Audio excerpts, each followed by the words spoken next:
دیتا ہے اور اس کے بعد دیکھتا ہے کہ یہ اس کے ساتھ کیا کرتے ہیں.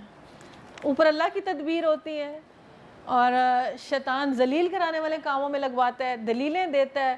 اللہ تعالیٰ جو منافق ہے اور کافر کو کہتا ہے ذلت کی موت دوں گا. فرشتہ جب جان نکالتا ہے تو کہتا ہے لاؤ کولوں اور پیٹھوں پر ضربیں مارتا ہے. کیوں مارتا ہے؟ کیا وجہ ہے؟ یہ ذلت ان کی کرتوتوں کا نتیجہ. صحیح مسلم کی حدیث میں آتا ہے, حدیث قدسی میں آتا ہے, میرے بندو میں نے اپنے اوپر ظلم حرام کر دیا, تمہارے پر بھی ہے, بس آپس میں کوئی کسی پر ظلم نہ کرے. اے میرے بندو میں تو صرف تمہارے ہوئے اعمال ہی کے بدلے میں تمہیں گھیرتا ہوں. بھلائی پا کر میری تعریفیں کرو, اس کے سوا کچھ اور دیکھو تو اپنے تئیں اپنے آپ کو ملامت کرو جب کوئی مصیبت کوئی تنگی آئے. صحیح بخاری میں آتا ہے رسول اللہ نے فرمایا جو لوگ اللہ تعالیٰ کی قانونی حدود کو توڑ کے گناہگار ہوتے ہیں اور پھر ان کی مداحنت نہیں کرتے, یعنی باوجود قدرت کے ان گناہوں سے نہیں دوسرے ان کو روک پاتے, تو دونوں طبقوں کو میں برابر کی سزا دوں گا. اگر ماں غلط چل رہی اور بیٹی نہ روکے, بیٹی نہیں کہا تھا نا دودھ میں پانی نہ ڈالو مجھے اللہ دیکھ رہا ہے, اور ماں کہہ رہی تھی نا ڈال دو. ایٹ ٹائمز چھوٹوں کو بڑوں کو روکنا پڑتا ہے. اپنے پیاروں کو کوئی دوزخ میں جاتا نہ دیکھے, روکیں, پکڑیں اور سمجھائیں کہ کیا ہے. کسی خاص جماعت کے گناہوں کا عذاب عام لوگوں پر نہیں ڈالا جاتا. ایسی صورت میں ماحول میں گناہ اگر ہوتا دیکھیں تو قدرت کے باوجود نہ روکیں. نمبر 3 پوائنٹ اس آیت میں, نعمتیں کب چھنتی ہیں, اس کا دیکھیں کہ کیا حدیث کی روح سے جواب ملتا ہے نا. حدیث کی روح میں آتا ہے کہ اعتدالی اور غلط کاری سے نیکی کے فطری قوت اور استعداد کو اللہ تعالیٰ بدل دیتا ہے. مال ہے, پیسہ ہے, اولاد ہے, اس کے اندر فطری قوت نیکی کی طرف تھی لیکن آپ اس کو بدی کی طرف لے کے گئے, اور پھر اللہ تعالیٰ نے وہ نعمتوں کو کیا شر میں تبدیل کر دیا. حق تعالیٰ اپنی نعمتیں ان سے چھین لیتا ہے اور شان انعام کو انتقام سے بدلہ لیتا ہے. وہ بندوں کی تمام باتوں کو سنتا ہے, احوال کو دیکھتا ہے, کچھ عرصہ پردہ ڈالتا ہے اور پھر کچھ عرصے کے بعد یکا یک اللہ کی پکڑ آ جاتی ہے. دیکھو شاہ ولی اللہ صاحب کہتے ہیں کہ نیت اور اعتقاد جب تک نہ بدلے اللہ کی بخشی ہوئی نعمت چھنتی نہیں. نیت اور اعتقاد, نیت اگر ریاکاری ہے, لوگوں کی واہ واہ ہے اور میں تو مطلب تماشا اور یہ اور وہ, تو اس کے بعد پھر اللہ پکڑتا ہے. تو میرے لیے نیت خالص کیوں نہیں کرتا عملوں کے لیے؟ اللہ تعالیٰ کہتا ہے سب سے پہلے اپنی نیت کو چیک کریں, کس لیے کر رہی ہوں, کیوں کر رہی ہوں, لوگوں کے لیے کر رہی ہوں, کس لیے کروں میں لوگوں کے لیے, کیا دینا ہے انہوں نے مجھے, چھڑا دینا ہے مجھے, بخشوا لیں گے مجھے اللہ سے. کیا اگر دنیا میں میرے ماتھے پہ کوئی ٹیکا لگا دے کہ you are the most stylish اور دنیا کی سب سے بڑی چیز ہو, تو 40 50 60 سال کی عمر میں کیا وہ ٹیکا کرے گا؟ کس کا کر رہا ہے وہ ٹیکا؟ کتنے لوگ ہوتے ہیں جنہوں نے یہ آنر گین کیا ہوتا ہے, کتنے آئے, کتنی مس ورلڈ آئی, مس ورلڈ چلی گئی, اور مس ورلڈ نے دیکھا نا کہ جب میں نے دیکھا تو میری زندگی بدل گئی کہ میں انسانیت کے لیے کام کروں. میری تصویر کے ساتھ جوتے صاف ہو رہے تھے. یہ ہے انسان کی ویلیو اور یہ ہے اس کا معاملہ. اور اللہ تعالیٰ جو انسان کو بار بار ان ساری چیزوں سے لو اب جلنے کی سزا بھگتو, اور یہ دنیا کا جو سامان تم نے اپنے ہاتھوں سے آگے بھیجا ہے تو لے لو. اور ہر انسان کو قرآن میں اللہ کال کر کے کہتا ہے انسان تو اپنے آپ کو بہتر جانتا ہے کہ میں نے تو تیرے سے ظلم نہیں کیا. وہ سورہ الاعراف میں کل کیا پڑھا ہے, نہیں ہم اپنی جانوں پہ خود ظلم کرنے والے تھے, اللہ آپ ظالم نہ تھے. معاملہ انہی کی طرف پیش کیا آل فرعون کی طرح. یقیناً اللہ کے نزدیک زمین پر چلنے والوں مخلوق میں سب سے بدتر وہ لوگ ہیں حق کو ماننے سے انکار کر دیتے ہیں پھر کسی طرح سے قبول کرنے کو تیار ہی نہیں ہوتے. یہ لائن ہائی لائٹ کریں. گناہ میں نے پہلے بھی کہا تھا کرنا کوئی بات نہیں, رجوع کرنا, انسان سے ہونے ہیں گناہ, استغفار کرنا, لیکن گناہ پہ ہٹ دھرمی کرنا اور ڈھیٹ ہو جانا یہ بہت بڑا گناہ ہے. اور ان میں سے وہ لوگ جن کے ساتھ تو نے معاہدہ کیا پھر ہر موقع پر اس کو توڑتے ہیں. ذرا خدا کا خوف نہیں کرتے؟ بس اگر یہ لوگ تمہیں لڑائی میں مل جائیں تو ان کی ایسی خبر لو کہ ان کے بعد جو دوسرے لوگ ایسی روش اختیار کرنے والوں اور خواص باختہ ہو جائیں. توقع ہے کہ بد عہدوں کے اس انجام سے وہ سبق لیں گے. توقع ہے کہ بد عہدوں کے اس انجام سے, دھوکہ بازوں کا عبرت ناک سزا دنیا میں بھی اور آخرت میں بھی. اور یہاں پہ عبرت لینی ہے. اگر کبھی تم کسی قوم سے خیانت کا اندیشہ اس کے معاہدے کو اعلانیہ اس کے آگے پھینک دو. یقیناً اللہ خائن کو پسند نہیں کرتا. منکرین حق اس غلط فہمی میں نہ رہیں کہ بازی لے گئے, یقیناً وہ ہم کو ہرا نہیں سکتے. اور تم لوگ جب تک تمہارا بس چلے زیادہ سے زیادہ طاقتور تیار بندے رہنے والے گھوڑے ان کے مقابلے میں مہیا رکھو. اس کے ذریعے سے اللہ اپنے دشمنوں کو اور دوسرے ادا کو خوف زدہ کر دے گا جنہیں تم نہیں جانتے مگر اللہ جانتا ہے. اللہ کی راہ میں جو کچھ تم خرچ کرو گے اس کا پورا پورا بدلہ تمہاری طرف پلٹایا جائے گا. تمہارے ساتھ ہرگز ظلم نہ کرے گا. اس آیت کی میں تفسیر سن رہی تھی 2-3 لوگوں کی, ڈاکٹر فرحت ہاشمی کی بھی نا, تو اس کے ساتھ اس وقت کا جو جہاد ہے اور اس وقت کا جو معاملہ ہے وہ دو باتیں، ایک تو ہماری قوم کی تربیت سازی نہیں ہو رہی، دوسرا ہماری تعلیم کی کمی ہے نا۔ اور دیکھو اللہ تعالیٰ تم سے کہہ رہا ہے جو تم خرچ کرو گے اس کا پورا پورا بدلہ تمہیں پلٹائے گا دنیا میں نے بتایا نا 70 شر کے دروازے، پتہ نہیں کون سی آفت بلا مصیبت تنگی اللہ دور کر دے، اور ایسے جیسے ریز نہیں 70 قسم کی نظر آتی کہ اللہ گارڈ کر لیتا ہے، 70 شر کے دروازے تمہارے بند کر دے گا ایک صدقے کے ساتھ اور پلٹا دے گا۔ اور نبی صلی اللہ علیہ وسلم اگر دشمن صلاح دوستی کی طرف مائل ہو تو تم بھی اس کے لیے آمادہ ہو جاؤ، اللہ پر بھروسہ کرو، یقیناً وہی سب کچھ سننے اور جاننے والا ہے، اگر وہ دھوکے کی نیت رکھتے ہو تو تمہارے لیے کافی ہے۔ مومنوں کے دل ایک دوسرے کے ساتھ جوڑ دیے، تم روئے زمین کی ساری دولت بھی خرچ کر ڈالتے تو تمہارے دل نہ جڑتے، اللہ ہے جس نے ان کے دلوں کو جوڑ دیا، یقیناً بڑا زبردست اور دان ہے۔ اے نبی صلی اللہ علیہ وسلم تمہارے لیے تمہارے پیر و اہل و ایمان سے تو بس اللہ کافی۔ اے نبی مومنوں کو جنگ پر ابھارو، اگر تم میں سے 20 آدمی صابر ہوں تو 200 پر غالب آئیں گے۔ اللہ کا کام کرنے والے اینی جہاد اینی قسم ایجوکیشن کا کسی قسم کا، اللہ ایمان کو اتنا وزن دیتا ہے، جو ہمارے اندر لیک کر رہا ہے نا، تمہیں 200 عورتیں تمہارے آگے آٹا بیچتی نظر آئیں گی اگر تمہارے اندر ایمان ہوگا تو۔ ویلیو اور عزت، جنگ بھی ایمان سے جیتی جاتی ہے، ترقی بھی ایمان سے ہوتی ہے، اور اللہ کے سامنے ویلیو ایمان کے ساتھ بنتی ہے۔ اللہ تعالیٰ کبھی ایمان کے ساتھ کمپرومائز نہ کرے، ہمیں ایمان میں بڑھا دے، آج ہمارا کل سے بہتر کر دے یا اللہ۔ اگر 100 آدمی ایسے جو منکر حق ہیں تو 1000 آدمیوں پر بھاری کر دیں، کیونکہ وہ ایسے لوگ ہیں، وہ ایسے لوگ جو سمجھ نہیں رکھتے۔ اچھا اب اللہ نے تمہارا بوجھ ہلکا کیا، اسے معلوم ہوا کہ تم میں سے کمزوری ہے، پس اگر تم میں سے 100 آدمی صابر ہو تو 200 پر، 1000 آدمی ایسے تو 2000 پر اللہ کے حکم سے غالب آئیں گے۔ اللہ ان لوگوں کے ساتھ ہے جو صبر کرنے والے ہیں، کسی نبی کے لیے زیبا نہیں۔ صبر کس بات پہ کرنا ہے؟ کس چیز کا صبر ہونا چاہیے ہمارے اندر؟ بتائیں ذرا اپنے۔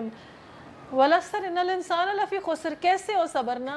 اللہ یہ دنیا کی نعمتیں کچھ نہیں ہے، صبر بیٹا، جنت میں جا کے ریلیکس کریں گے۔ کسی نبی کے لیے زیبا نہیں کہ اس کے پاس قیدی ہوں جب زمین میں دشمنوں کو اچھی طرح کچل نہ دے۔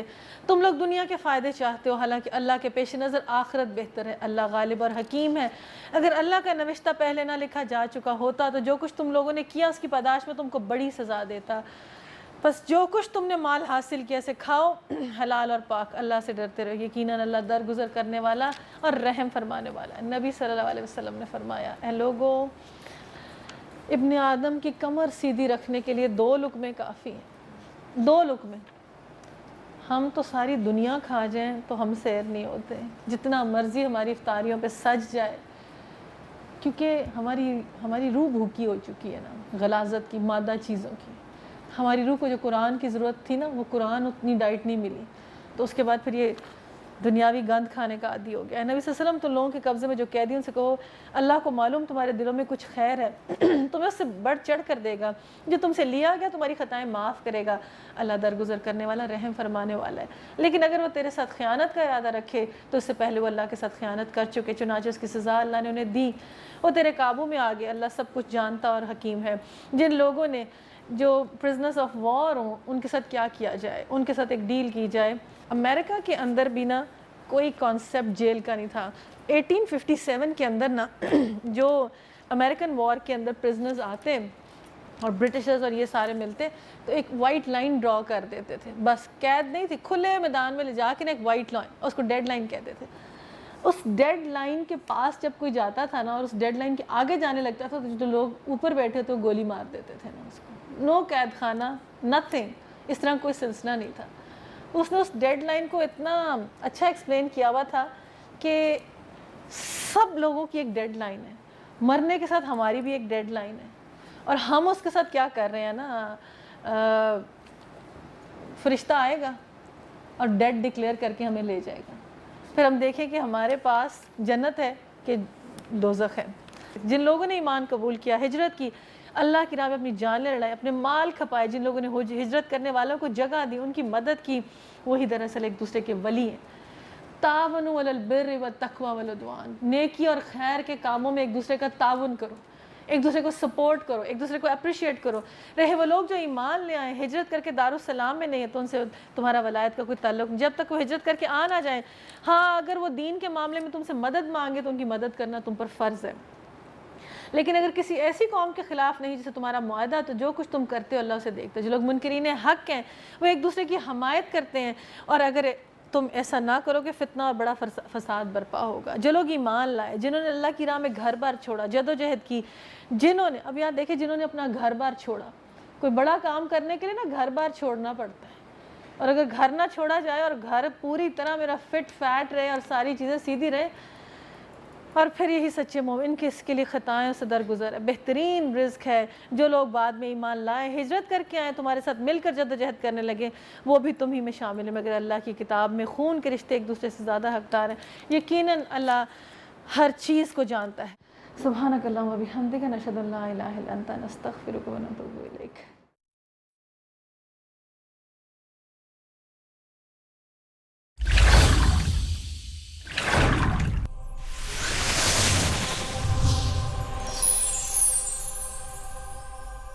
بسم اللہ الرحمن الرحیم. الف لام را تلك آیات الكتاب المبین. انا انزلناه قرآنا عربیا لعلکم تعقلون.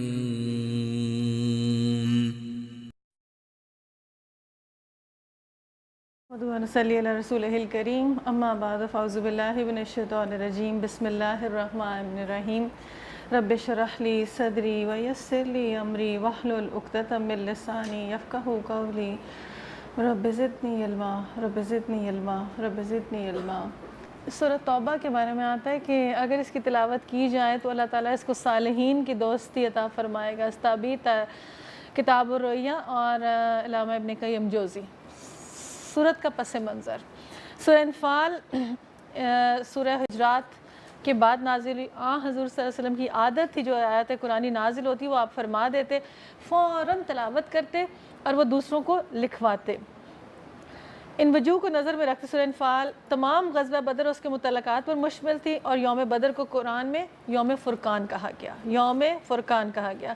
حق و باطل، اسلام اور کفر، اس کا الگ کر کے رکھ دیا، اور اسلام کو ایک عزت اور بلندی مل گئی اور ڈگنیٹی مل گئی، اور ہم کوئی بات کرنے کے لائق ہو گئے، رسپیکٹیبل بنا دیا. مال بھی ملا، پیسہ بھی ملا. پیسے کے ساتھ ایک خاص چیز انسان کو اسٹیٹس اور ترقی ملتی تب ہے. تو اب آپ یہ دیکھیں کہ یہاں پہ آتا ہے کہ نتیجہ یہ نکلا کہ مرکز اسلام میں مواخات اسلامی کی کڑیاں پوری مضبوطی کے ساتھ جوڑی. اسلام میں ایک چارٹر اور آئین پاکستان ہوتا ہے نا، جیسے اس طرح ایک کنٹری کا آئین سیٹ ہو گیا کہ مدینہ میں اب یہ رول چلیں گے، دس از دارالسلام، اس میں جس نے رہنا ہے وہ اسلام قبول کرے گا تو رہے گا، اس کو ٹائم دیا جائے گا، اگر وہ ایکسیپٹ کر لیتا ہے اٹس اوکے، اگر نہیں کرتا تو یہ حدود چھوڑ کے چلا جائے. سب سے خوبصورت چیز جب لگتی ہے جب انسان مکہ اور مدینہ ادھر انٹر ہوتا ہے نا، نان مسلمز ناٹ الاؤڈ. وہاں جب لکھا آتا ہے تو بڑی خوشی اس وقت انسان کو ہوتی کہ اس ٹیریٹری، اور اس سورۃ توبہ کے اندر وہ ٹیریٹری اسلام کی فکس ہوگی اور دارالسلام کے رولز اینڈ ریگولیشن سیٹل ہو جائیں گے، اس میں رہنے والے کو کیسا ہونا ہے. مسلمان ترک وطن کر کے مدینہ آ جائیں، اسلامی برادری اکٹھی رہے گی، مسلمانہ مجاہدانہ قربانیوں سے کفر کی جو کمر ٹوٹی، اب یہ سب چیزیں ختم ہوگی. اب اسلامی برادری کا مرکز ہوگا، اور یہاں سے پھر مزید بہتریاں نکلیں گی، اور ہر قسم کی کمزوریوں اور فتنوں سے پاک ہو کے بلند ترین مقام پر اسلام کھڑا ہو گیا. نام اس کا سورت برات اور سورہ نور. یہ دو، ہر سورتوں کی نا دو ٹوینز ہیں. سورہ نور عورتوں کے لیے ہے اور سورہ توبہ برات مردوں کے لیے ہے. اس میں حضرت عمر بن خطاب نے لکھ کر بھیجا کہ سورہ برات خود سیکھو اور اپنی عورتوں کو سورہ نور سکھاؤ. بندے اس کو سیکھیں اور عورتیں سورہ نور سیکھیں. کہا جاتا ہے اس کی وجہ سے سورہ برات میں ترغیب جہاد ہے اور سورت میں پردے کی تلقین ہے. اگر بندہ بیچارہ جہاد کرتا رہا اور پیچھے عورت ہی نہ ٹھیک ہو تو کیا بنے.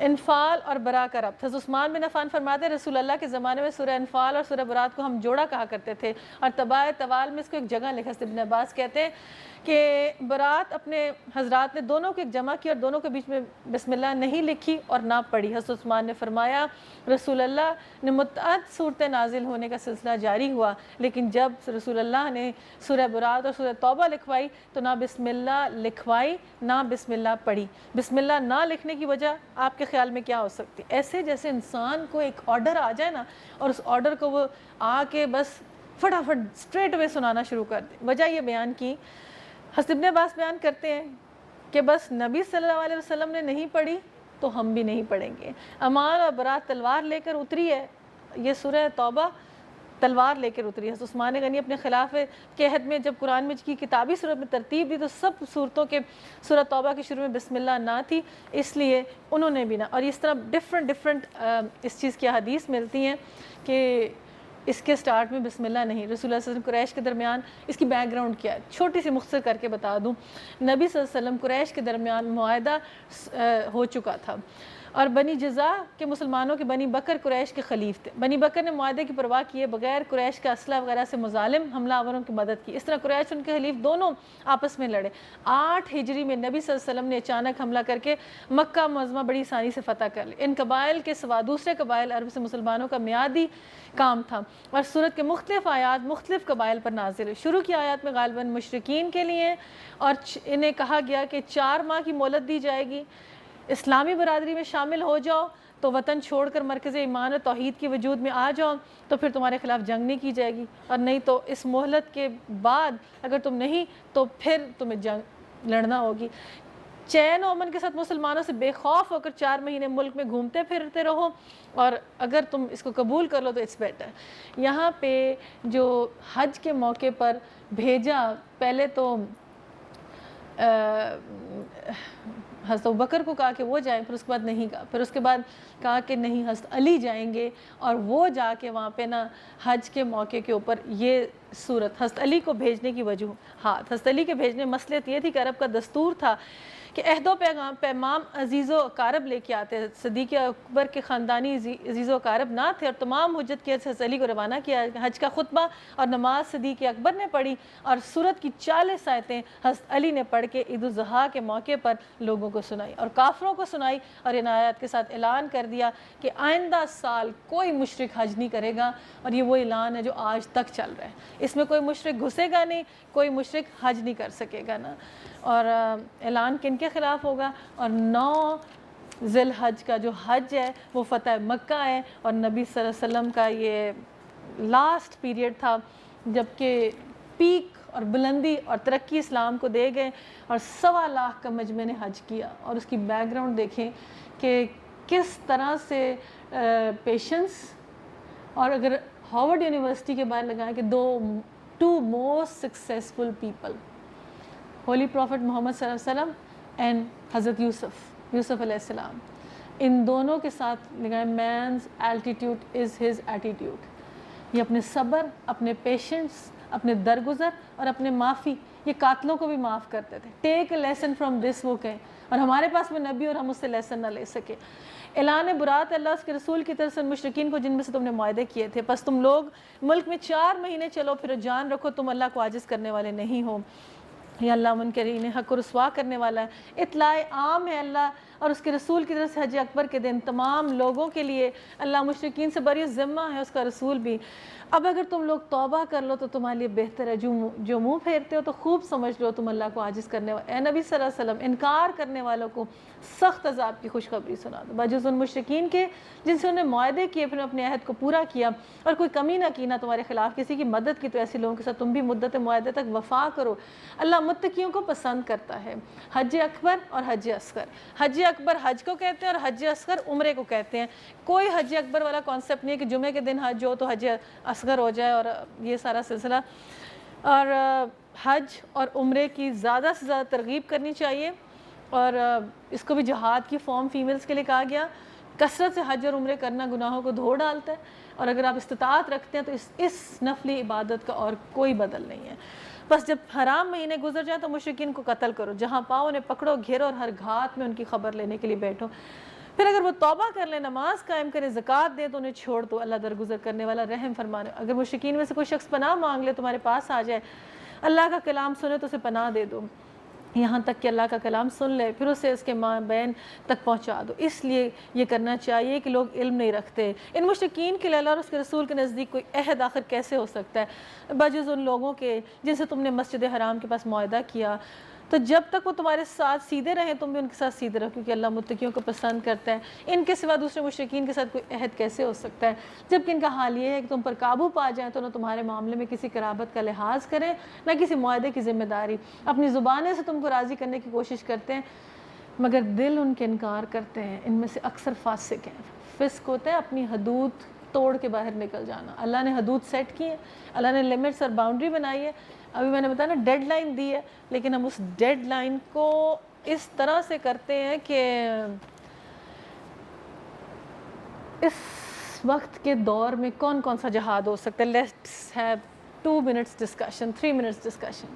میں اس وقت کے جہاد میں سے نا سب سے بڑا جہاد لٹرلی سمجھتی ہوں پردہ کرنا، اور اس کے بعد دین کی راہ پہ کھڑے ہونے کی کوشش کرنا۔ اگر آپ ایوریج دیکھیں ایک کسی بھی گیدرنگ، ہم ایک سیٹ اپ میں بیٹھے ہوئے تو اس لیے ہمیں فیل نہیں ہو رہا، لیکن نارملی آپ کسی فنکشن پہ جائیں 1 یا 2 پردے والی ہوگی، ناٹ مور دین دیٹ۔ یہ اللہ کی گواہی ہے۔ اینڈ باقی کیا ہے؟ باقیوں کے پاس کون سی شریعت اور کون سی دلیل ہے؟ بتائیں مجھے، یہ کس قسم کا معاملہ ہے نا؟ یہ ہے کیا؟ سائیکی کیا؟ یہ شیطانیت کیا ہے؟ جبکہ عورت کو پتہ ہے کہ وہ آدمی کے لیے بنی ہے، میری زینت، میری بیوٹی، اس میں کسی اور کا شیئر نہیں ہے، اور میرے بینک بیلنس میں یہ حرام آ رہا ہے۔ اسی طرح ایک انسان کو اندازہ ہی نہ ہو کہ میں کیا کر رہی ہوں، آخر اس کا ایسا کون سا گناہ ہو گیا کہ اللہ تعالیٰ جو سورۃ یاسین روز پڑھائیں اور اس میں کہیں، خالی تلاوت کرتے ہیں ہم، غافل دل کی تلاوت کرتے ہیں، ایسے جیسے کانٹے ہیں دل میں، وہ تلاوت نیچے نہیں۔ میں حدیثیں بتا رہی ہوں، جب گناہ ہوں گے تو ایسا ہوگا۔ ابھی اس صورت میں ہی پڑھا نا، ہم ان کے گناہ خوشنما بنا دیں گے، شیطان ساتھ ہی ساتھ لگے، اور یہ شیطان ہے جو ہمارے ساتھ لگا ہوا ہے، ہمیں ذلیل کروا کے چھوڑے گا۔ آخر جب قبر پہ جانے کا وقت تو آئے گا تو کہے گا مجھے اللہ سے ڈر لگتا ہے، میں بریزم، میں پرے ہونے لگا، میں نہیں کھڑا۔ جنگ بدر میں دوڑ گیا تھا، اور وہ جو لوگ واپس گئے اور ابو جہل کو بتایا ہم نے فرشتے دیکھے، نور دیکھا، ان کی مدد کر رہا تھا، وہ تلواریں چلا رہے تھے۔ اس لیول پہ پہنچنے کے لیے میں بندے کا، جب میرا بندہ میرے لیے جہاد میں کھڑا ہوتا ہے، میں اس کے ہاتھ، پاؤں، زبان سب کچھ بن جاتا ہوں، پھر وہ بات کرتا ہے میں اس کی بات رد نہیں کرتا۔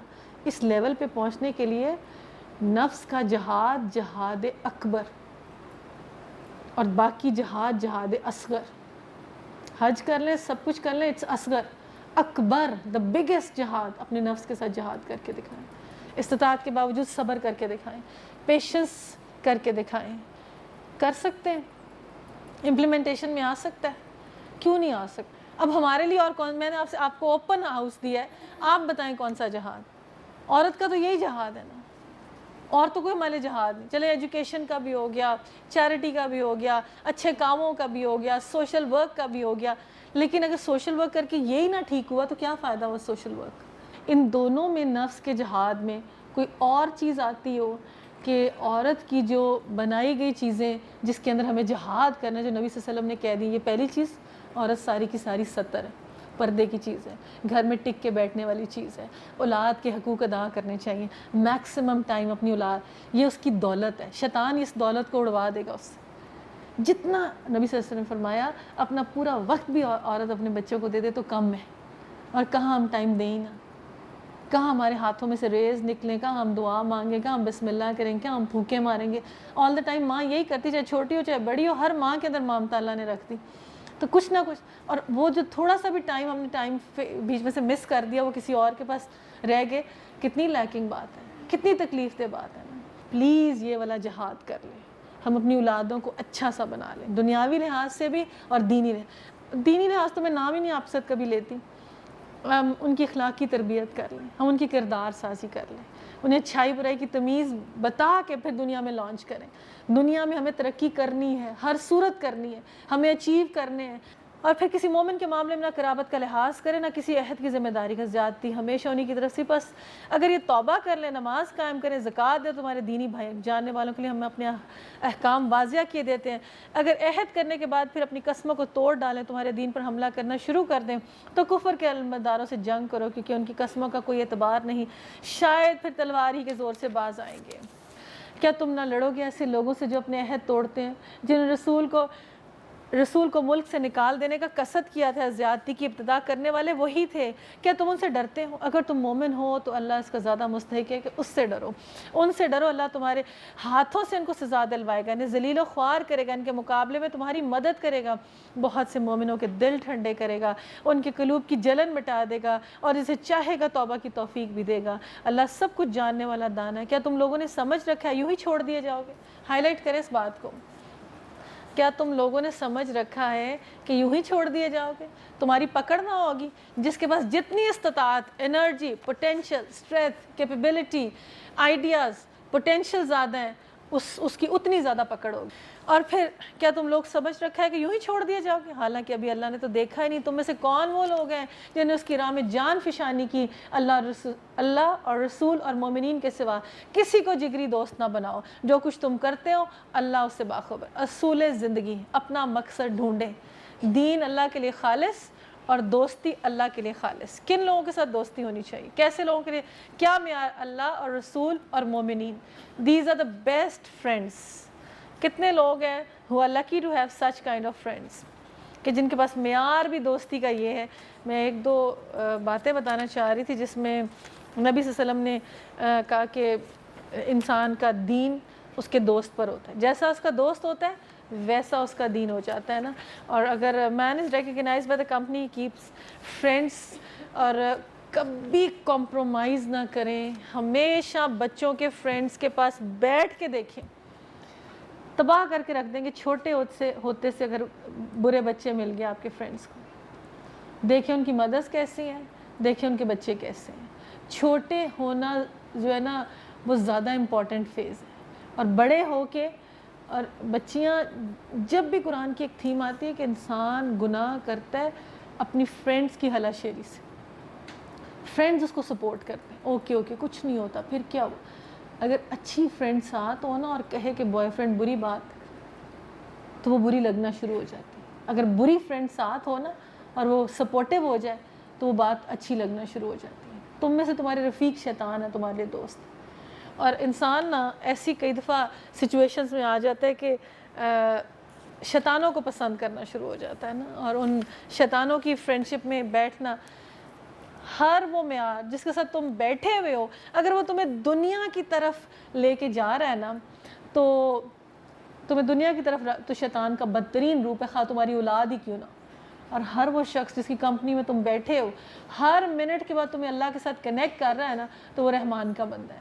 ایمانداروں کا خاتمہ قیامت کی علامات میں سے، رسول اللہ صلی اللہ علیہ وسلم نے فرمایا رات اور دن ختم نہ ہوں گے یہاں تک ایک زمانہ آئے گا اور لوگ اپنے مال کی اور اولاد کی پوجا کریں گے۔ رسول اللہ صلی اللہ علیہ وسلم نے فرمایا اللہ چاہے گا اور پاکیزہ ہوا چاہے گا، جس کے دل میں رائی برابر بھی ایمان ہوگا اس کی روح قبض ہو جائے گی، سوائے اہل شر کے کوئی باقی نہ رہے گا، سب لوگ اپنے اسلاف کے مذہب شرک کی طرف لوٹ جائیں گے۔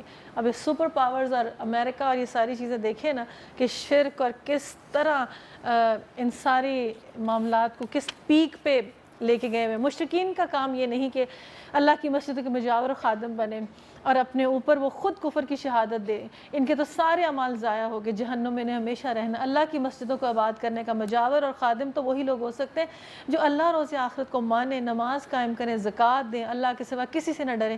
انہیں یہ توقع ہے کہ سیدھے راستے پر چلیں گے۔ کیا تم لوگوں نے حاجیوں کو پانی پلانے اور مسجد حرام کی مجاوری کرنے کو اس شخص کے کام کے برابر ٹھہرایا جو ایمان لایا اللہ پر، روز آخرت پر، جس نے جاں فشانی کی اللہ کی راہ میں؟ اللہ کے نزدیک کیا یہ دونوں برابر ہو سکتے ہیں؟ بتائیں یہ برابر ہو سکتے ہیں؟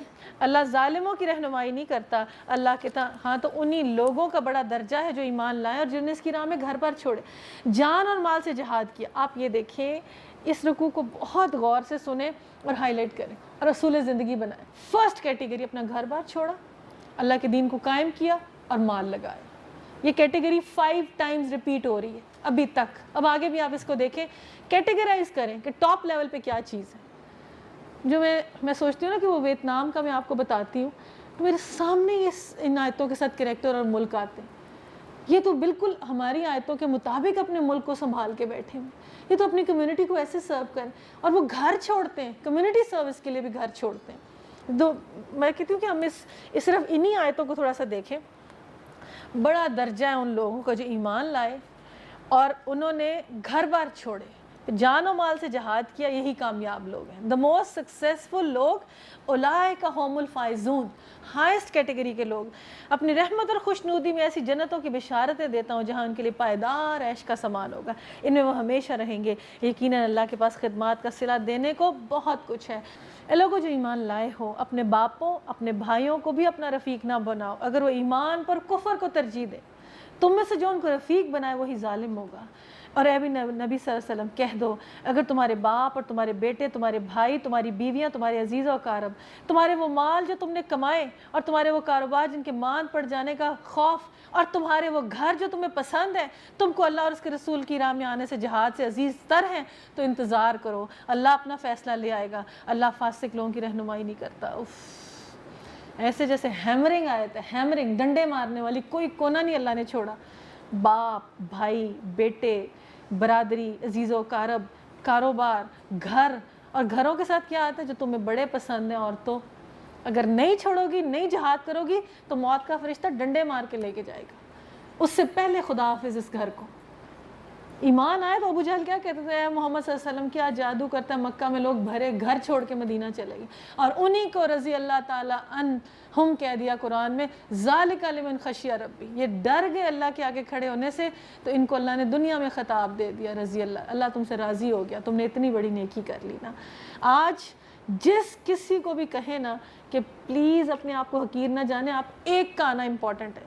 کئی دفعہ ایک ایلیٹ کلاس کو نبی صلی اللہ علیہ وسلم کہتے تھے اللہ یہ ایک دے دے، اس ایک ایلیٹ کلاس کے ساتھ 100 ایلیٹ کلاس جڑی ہوتی. اٹس ویری امپورٹنٹ کہ ایلیٹ کلاس والا جڑے، اور اگر اسے کہا جائے، اسے ریکویسٹ کی جائے نا کہ یہ کر لو کر لو کر لو، اور یہ بہت بڑا بینک بیلنس ہے، یہ بہت بڑی چیز ہے تمہارے لیے، بڑی گین ہے جس کو تمہیں اسپریچولی فیل کرنا اور دیکھنا ہے. اگر مانیٹری اور فائنینشلی اور اپریسیشن آف ورلڈلی تھنگس کے ساتھ نہیں تو تم اس کو فیل نہیں کر سکتے. اب آپ یہ دیکھیں کہ یہ کال ہے اللہ کی طرف سے، یہ کر لو یہ کر لو یہ کر لو. اگر تمہارا باپ نہیں تمہیں کرنے دیتا، تمہارا بھائی نہیں تمہیں کرنے دیتا، تمہارا بیٹا نہیں کرنے دیتا، تو یہ کون ہے؟ بڑی ظالم ہے. اگر اس راہ میں آ رہے ہیں تو پھر، اور اگر سیکنڈ پیرلل میں کہتے تمہاری بیویاں، تمہارے عزیز و اقارب، تمہارا مال اور تمہارا گھر، یہ فیمیلز کو کال کر کے کہا گیا. اگر یہ میلز کو یہ تمہیں روکیں تو پھر دیکھو کہ تمہارے ساتھ انجام کیا ہونے والا ہے نا. اور لڑکے اور بندے تو کہتے ہیں ایسے عادی بنائے ہوئے ہیں کہ ہماری سروس ہو، ہماری غلام ہو اور ہمارے پیچھے چلے. اور میں یہ بتاتی ہوں کہ جب بچے کہیں نا یہ، تو میں کہوں گی بیٹا سارا وقت آپ کا نہیں ہے، اس وقت پہ کسی اور کا بھی حق ہے، اللہ کا بھی حق ہے. تھوڑا سا وقت آپ کا ہے، تھوڑا سا گھر کا، باقی اللہ کا وقت ہے. I have to give to Allah. Compromise کرنا ہے کرو، نہیں کمپرومائز کرنا نہ کرو پلیز. میرے مائنڈ میں ایک ٹریک بن گیا اس قرآن کے مطابق، میں نے وہ ٹریک سیٹ کر لیا نا. مجھے اس کے حکم میں یہ چیز لگتی ہے کہ I have to give some work to Allah some time. پھر بھی دینے کے باوجود کیا کنٹینٹمنٹ ہے، کیا سیٹسفیکشن، کیا معاملہ ہے کہ پتہ نہیں اینڈ آف دا ڈے کون سے فرشتے آئیں اور ڈوب کر جان نکالیں اور ضربے ماریں اور جان کنی کا مرحلہ ہونا. اور مرحلہ زندگی کا صرف اتنا سا ہے. اور جو عقل مند ہوگا وہ اپنی موت کو کثرت سے یاد کرے گا، تلاوت قرآن کثرت سے کرے گا، اپنے لیے نصیحت کو قبول کرنے کی کوشش کرے گا. اگر انہی آیتوں کو ہم گھر جا کے پڑھیں، یہ اعمال، یہ نیکیاں، کیا ہوگا؟ ربنا اتمم لنا نورنا واغفر لنا، یہ قرآن نور بن جائے گا. قبر میں، پلسرات پہ، ثنا سے مدینہ تک اللہ کے سامنے نور ہی نور ہوگا. اور اگر مال کیا ہوگا؟ ازدہا بن جائے گا، گلے میں آ جائے گا، گال کے اندر کاٹے گا کہ اندر سے میں تیرا مال، میں تیرا دوست، میں تیرا ساتھی جس سے تو دنیا میں محبت کرتا تھا، اب میں یہ حق ادا کرتا ہوں تیرا نا. اب آپ یہ دیکھیں دونوں کمپیریزنز میں کیا چاہیے؟ یہ چاہیے کہ وہ چاہیے؟ اللہ کی رضا چاہیے کہ مال چاہیے؟ اور مال بھی اللہ منہ پہ مار دے گا، دنیا بھی اللہ تعالیٰ وسیع کر دیتا ہے. آپ اس راستے میں چل کے دیکھیں، دنیا میں کبھی کچھ نہیں ہوتا بلکہ برکت اور رحمت ملنا شروع ہو جاتی ہے نا. اللہ تعالیٰ ہم سب کو خیر کی توفیق دے. سبحانک اللہم و بحمدک، نشہد ان لا الہ الا انت، نستغفرک و نتوب الیک.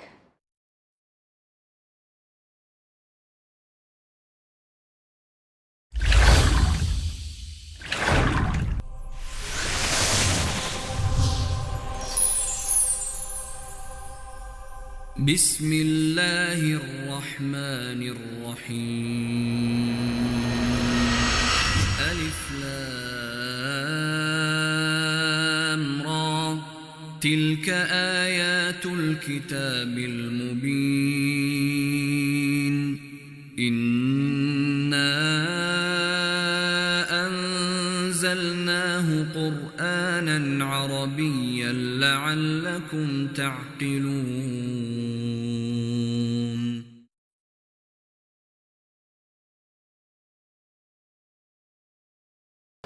نحمدہ و نصلی علی رسولہ الکریم اما بعد فاعوذ باللہ من الشیطان الرجیم بسم اللہ الرحمن الرحیم رب اشرح لی صدری ویسر لی امری واحلل عقدۃ من لسانی یفقہوا قولی رب زدنی علما رب زدنی علما رب زدنی علما۔ السلام علیکم ورحمۃ اللہ وبرکاتہ۔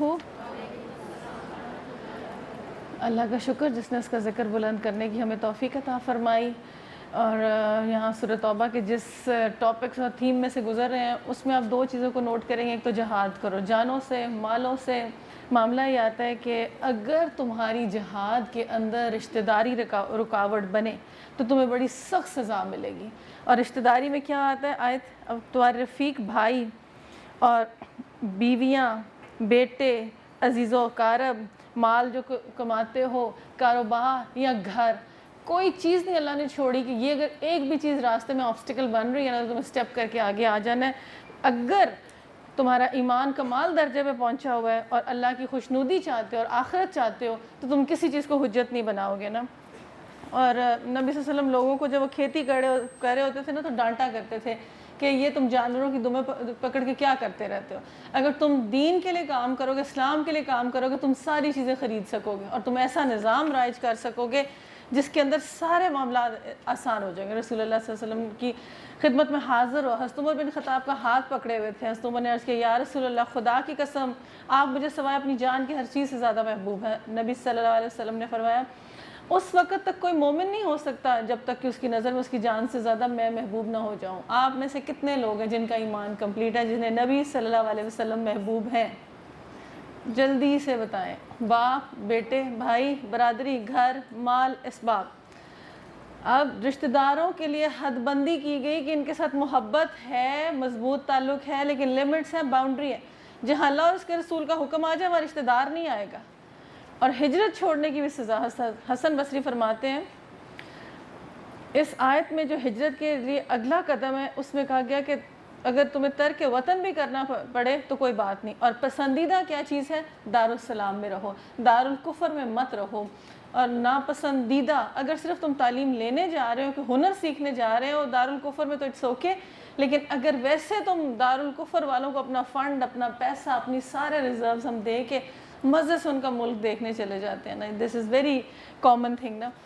اور یہاں پہ مال اولاد کی محبت کا جادو، نبی صلی اللہ علیہ وسلم نے فرمایا بڑے بڑے عابد زاہد لوگ جو ہیں اہل و عیال اور مال متاع کی محبت مغلوب آ جاتی ہے اور ذلیل و خوار ہو کے رہ جاتے ہیں۔ ابراہیم کی محبت دیکھو کہ اپنا بچہ ڈال دیا، پھر اللہ نے کیا اس محبت میں آب زمزم دیا، بیت اللہ اس بچے سے بنوا دیا، اس کو کیسی سرفرازی دی۔ اگر ہم قربانی دیں گے تو ہماری اولاد میں سے خیر نکلے گی، اگر ہم قربانی نہیں دیں گے، نفس پرست ہوں گے، وہ کتنا درجہ زیادہ ہم سے آگے نفس پرست ہو جائیں گے۔ ایک محبت اختیاری اور ایک محبت غیر اختیاری ہے۔ اولاد کی محبت غیر اختیاری ہے، اور جو غیر اختیاری محبت ہوتی ہے نا اس کے اوپر پھر کنٹرول کرنا بھی بڑا مشکل ہوتا ہے کہ ماں کے اندر مامتا رکھی گئی، باپ کے اندر شفقت پدری رکھی گئی، یہ سارے فیکٹرز چلتے ہیں۔ انسان کے لیے محبت کا اعلیٰ مقام، اس میں کوئی شک والی بات نہیں کہ پیچھے بتا دیا کہ اگر آپ اپنی محبت میں کامل ہو گئے اور آپ کو اعلیٰ مقام مل گیا ہے کہ اللہ کے قریب پہنچ گئے اور اولاد کے، تو پھر یہ مقام ابراہیم، حضرت ابراہیم کے قول کے مطابق اے اللہ میرا جینا، میرا مرنا، میری نماز، میری عبودیت، میرا سب کچھ اللہ رب العالمین کے۔ اور انہوں نے پھر پروف کیا، خود بھی چھلانگ لگا دی آگ میں اور بیٹے کو بھی۔ ان ساری آیات کے بیک گراؤنڈ میں دیکھیں کہ آج ہماری کیا کنڈیشن ہے اور ہم کتنا ایفرٹ پٹ ان کرنے ہیں کہ یہ ہماری سیکنڈری چیزیں ہیں، ان کو ہمیں کنٹرول کرنا ہے۔ ایک محبت غیر اختیاری ہے جو ہمارے اندر رکھی گئی ہے، اور ایک محبت ہمیں خود محنت کر کے ڈالنی ہے، اللہ اور اس کے رسول کی محبت۔ اس کے لیے آپ کتنی محنت کریں، کتنا ہارڈ ورک کریں، اور کتنا کہ آپ سنت کو فالو کرنے والوں میں سے ہے نا۔ اللہ اس سے پہلے بہت سے مواقع پر تمہاری مدد کر چکا، اب غزوہ حنین کے روز اس کی دستگیری کی شان دیکھ چکے۔ تم کیا شان دیکھ چکے؟ غزوہ بدر سٹارٹنگ کے غزوات میں سے تھا، یہ اینڈ کے غزوات میں سے تھا۔ پہلے غزوے کے اندر یہ تھا کہ 313 تھے، اور یہ غزوہ حنین میں 30,000 لوگوں کا مجمع تھا جو دشمن پر چڑھائی کرنے جا رہا تھا۔ ایک تعداد کا رعب ہوتا ہے۔ اس روز تمہیں اپنی کثرت تعداد کا غرہ تھا، مگر وہ بہت کچھ کام نہ آیا۔ اب زمین اپنی وسعت کے باوجود تم پر تنگ کر دی گئی، تم پیٹھ پھیر کر بھاگ نکلے۔ پھر اللہ نے اپنی سکینت اپنے رسول اور مومنین پر نازل فرمائی، لشکر اتارے جو تم کو نظر نہ آتے، منکرین حق کو سزا دی۔ یہی بدلہ ہے ان لوگوں کے جو حق کا انکار کریں، اور پھر تم دیکھ چکے اسی طرح سزا دینے کے لیے اللہ جسے چاہتا ہے توبہ کی توفیق بخشتا ہے۔ اللہ درگزر کرنے والا، رحم فرمانے والا ہے۔ اے ایمان لانے والو، مشرکین ناپاک ہیں، لہٰذا اس سال کے بعد مسجد حرام کے قریب نہ پھٹکو۔ یہ اسپرچولی اور روحانی طور پر عقیدہ نجس ہوتا ہے۔ مسلمان اور مومن ہر حال میں پاک ہوتا ہے، اور جو عقائد کی گندگی ہوتی ہے نا وہ اس کو غلیظ بناتی ہے۔ اگر تمہیں تنگ دستی کا خوف ہے تو بعید نہیں، اللہ چاہے تم اپنے فضل سے غنی کر دے، اللہ علیم و حکیم ہے۔ جنگ کرو اہل کتاب سے، ان کے خلاف جو اللہ اور روز آخرت پر ایمان نہیں رکھتے، اور جو اللہ اور اس کے رسول نے حرام قرار دیا اسے حرام نہیں قرار دیتے۔ یہ سوچیں کیا ہم تو ایسے نہیں ہیں آیتوں کو لے کے جو اللہ اور اس کے رسول نے حرام قرار دیا، اور پیچھے اللہ کی محبت اور رسول کی محبت غالب کرنے کو کہا۔ دین حق کو اپنا دین نہیں بناتے اور ان سے لڑو یہاں تک کہ اپنے ہاتھ سے جزیہ دیں، چھوٹے بن کر رہیں۔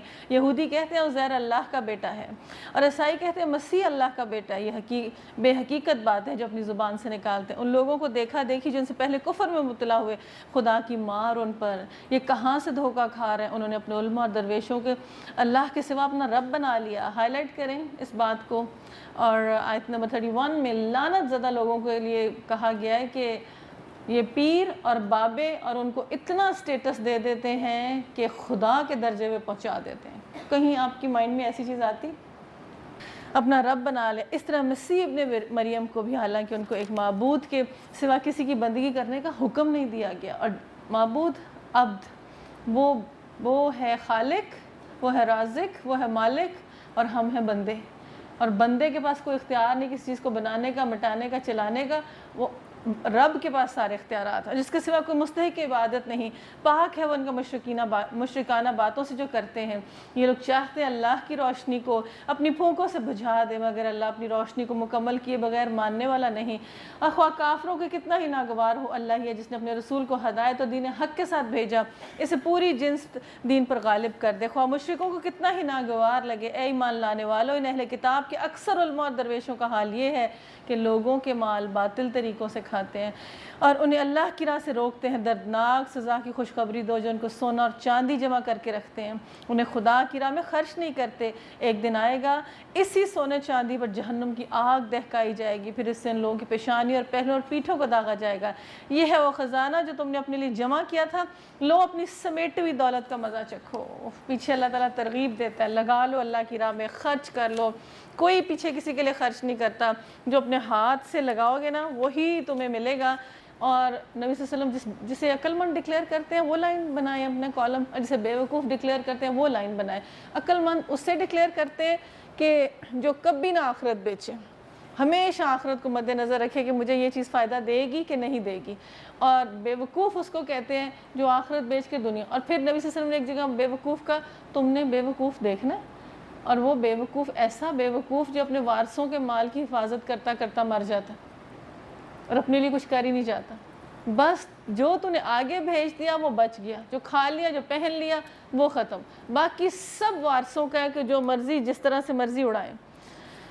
اور پھر حقیقت یہ ہے کہ مہینوں کی تعداد جب سے اللہ نے آسمان و زمین کو پیدا کیا اللہ کے نوشتے میں 12 تھیں، اور اس میں بھی یہ جو متولی اور اکثر علماء اور درویش اور یہ اللہ کے نام پہ لے کے جو جس مد میں دے اور اس کو کسی اور مد میں لگانا، یہ بھی خیانت میں آ جاتا۔ تو اس مد کے علاوہ اس کی کوئی یوٹیلیٹی نہیں ہے۔ ایک حد تک اس کی پرمیشن ہے کہ جو اپنی زندگی ڈیووٹ کر رہا ہے ادھر رہ رہا ہے، لیکن ضروریات زندگی کے لیے اس میں سے لے سکتا ہے۔ سب کھا رہے ہیں وہ بھی کھا سکتا ہے۔ بیسک اگر چھوٹی موٹی اس نے اپنے کو پورا ڈیووٹ کیا ہوا ہے تو کوئی بچے کی اسکولنگ یا کسی چیز کا خرچہ کر رہا ہے تو کوئی بات، لیکن لمیٹڈ سا۔ اور یہ نہیں کہ اپنے لیے پراپرٹی خرید رہا ہے یا اپنے لیے پیسے جمع کرنا شروع ہو گیا۔ یہ حالات حسن بصری کے لیے آتا ہے کہ جب وہ رائل فیملی میں سے تھے، فارس سے آئے تھے، تو وہ جب ان کے والد ان کو جس کے پاس بھیجتے نا تعلیم لینے کے لیے، تو وہ جن کے پاس تعلیم لینے کے لیے بیٹھتے تو ان کا دل نہ مانتا کہ یہ بندہ تعلیم دینے والا مجھے ٹھیک نہیں لگتا۔ وہ بادشاہ بٹھاتا وہ نا وہ جگہ چھوڑ کے ہی بھاگ گئے، ایک اگلی جگہ پہ گئے، اگلی جگہ پہ جب گئے تو ادھر بھی یہی حال تھا، وہ دیکھتے تھے، آبزرو کرتے تھے، خدمت کرنے کے لیے لگے ہوئے تھے کہ یہ مال اور سونا اور پیسہ جمع کرتے ہیں اور یہ اپنے بھی رکھتے ہیں، اس کو پبلک بینیفٹ پہ تو سپینڈ ہی نہیں کرتے، اس کو تو کہیں یوٹیلائز ہی نہیں کر رہے ہوتے۔ تیسری جگہ پہ جب وہ گئے تو ان کو نا ایک کرسچن پریسٹ تھا، وہ ملا، اس نے کہا تجھے اس دنیا میں کوئی ایسا نہیں ملے گا لیکن ایک نبی آنے والا ہے، وہ مدینہ کی وادی میں ہوگا، جا تو سفر کر کے نیک صالح بچہ ہے تو وہاں چلا جائے۔ حسن بصری سوچیں کہ کس بصرہ سے گئے تھے اور کس طرح سے سفر کرتے کرتے کرتے پہنچے، اور جا کے نبی صلی اللہ علیہ وسلم کی مجلس میں کہیں کہ 2 کھجوروں کے درختوں کے درمیان میں وہ بیٹھے خطبہ دے رہے تھے، اور مجھے میرے اس پریسٹ نے، راہب نے کہا تھا کہ وہ صدقہ نہیں لیں گے، ہبہ لے لیں گے، اور ان کے کندھوں کے درمیان میں مہر نبوت ہوگی۔ کہتے پہلی چیز جب میں نے انہیں دی کھجوریں تو انہوں نے کہا کہ صدقہ ہے کہ ہبہ، انہوں نے کہا تحفہ ہے، ہدیہ ہے، انہوں نے کہا اچھا ہدیہ ہے تو لے لوں، صدقہ میرے لیے نہیں ہے نا۔ انہوں نے وہ لے لیا، اور اس کے بعد نا حسن بصری پیچھے موڑ کے دیکھیں کہ کسی طرح میں مہر نبوت بھی دیکھ لوں، تو نبی صلی اللہ علیہ وسلم کیا دیکھتا ہے؟ پھر انہوں نے جب کہا کہ میں یہ ڈھونڈ رہا ہوں تو آپ نے ایسے کندھا کر کے اور ان کو دکھائی، تو حسن بصری نے اس جگہ کو چوم لیا نا۔ اس دن کے بعد دوبارہ وہ کہیں اور نہ گئے، اور پھر اسی مجلس میں بیٹھے، اور جانتے ہیں کہ کس طرح سے اتنی غلامی تھی، اتنی مرتبہ میں بکے تھے، اتنے لوگوں کے ہاتھ بکے غلام بن کے، اس زمانے میں تھا یہ پکڑو اور غلام بیچو، اتنے اور قرض اتنا تھا کہ نبی صلی اللہ علیہ وسلم نے فرمایا کہ اے حسن بصری آ، میں تیرے لیے کچھ کرتا ہوں نا۔ یہ جو عجوہ کھجور ہے نا، یہ ان دونوں کی کاوش ہے نبی صلی اللہ علیہ وسلم کی، اور ایک کھیت پورا بنایا، اس میں اس کو کیا، اور اس کے بعد انہوں نے دعا کی کھڑے ہو کے کھجوروں کے درخت لگانے کے بعد نبی صلی اللہ علیہ وسلم نے کہ اللہ تیرے رزق میں بڑی، اور اس کے بعد اس کھجوروں کی اتنی برکت ہوئی کہ قرض تو کیا وہ اللہ کی راہ میں اتنا سپینڈ کرتے۔ نبی صلی اللہ علیہ وسلم نے جب سنا نا، انہوں نے آ کے بتایا کہ میرے پہ اتنا قرض ہے، تو ایک مجلس میں جب ڈکلیئر کیا تو کئی لوگ اٹھے کہ ہم اس کا قرض بھی اتار دیتے ہیں۔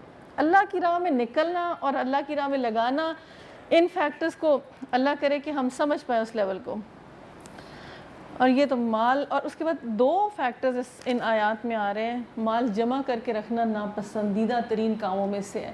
مال جمع کر کے رکھنا ایسے ہے جیسے پانی کو روک کے بدبودار کر دینا، مال کو روٹیشن میں لانا۔ مال کس طرح روکا جاتا ہے بتائیں؟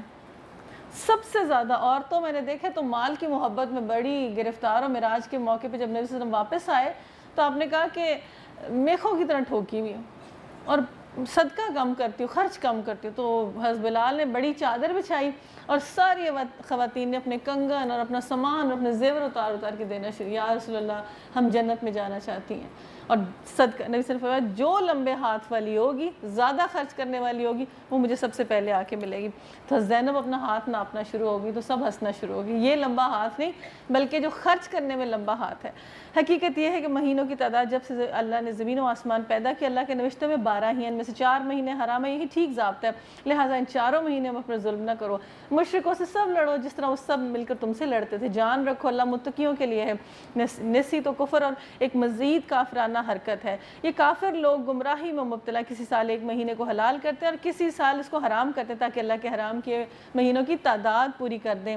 اللہ کا کرام حرام کیا ہوا حلال کر لیں، ان کے برے اعمال ان کے لیے خوشنما بنا دیے۔ اللہ منکرین حق کو ہدایت نہیں دیا کرتا۔ اب آپ یہ دیکھیں، اللہ منکرین حق کو ہدایت نہیں دیا کرتا۔ یہاں پہ جو نسی ایک ٹریڈیشنز میں انہوں نے ٹریڈیشن بنائی تھی، ایک رسم بنائی ہوئی تھی، اپنی مرضی کے مہینوں میں حج کرنے جاتے ہیں۔ 10 دن جو شمسی اور قمری سال ہوتا ہے اس کا ڈفرنس ہوتا ہے، 10 دن کا ڈفرنس ہوتا ہے۔ اگر ان 10 دنوں کو بیچ میں اسکپ کر دیں، آپ دیکھیں نا 10 دن پیچھے آتے جاتے ہیں نا ہمیشہ، تو اس میں ان لوگوں نے نا اس ڈیز کو اسکپ کرنا شروع کر دیا، تو 30 سال بعد 1 سال کی کمی ہو جاتی ہے بیچ میں سے۔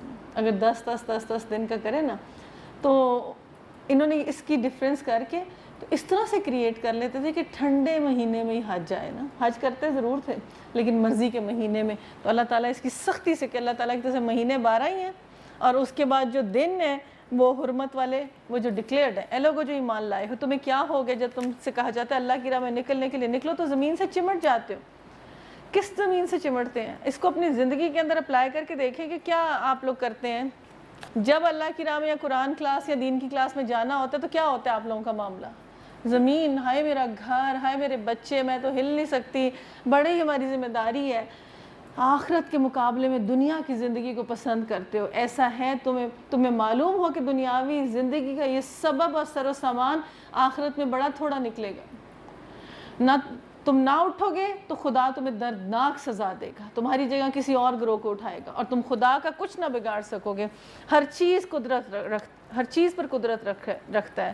تم نے اگر نبی کی مدد نہ کی تو کچھ پرواہ نہیں، اللہ اس کی مدد اس وقت کر چکا جب کافروں نے اسے نکال دیا، جب وہ صرف 2 تھے اور جب وہ دونوں غار میں تھے، جب وہ اپنے ساتھی سے کہہ رہے تھے لا تحزن، غم نہ کر، اللہ ہمارے ساتھ، اس وقت اللہ نے اس پر اپنی طرف سے سکون قلب نازل کیا اور اس کی مدد ایسے لشکروں سے کی جو تم کو نظر نہ آتی تھی، اور کافروں کا بول نیچا کر دیا، اور اللہ کا بول تو اونچا ہی ہے۔ بے شک اللہ زبردست اور دانا اور بینا ہے۔ نکلو، خواہ ہلکے ہو بوجھل ہو، جہاد کرو اللہ کی راہ میں اپنے مالوں سے، اپنے جانوں سے، یہ تمہارے لیے بہتر ہے اگر تم جانو۔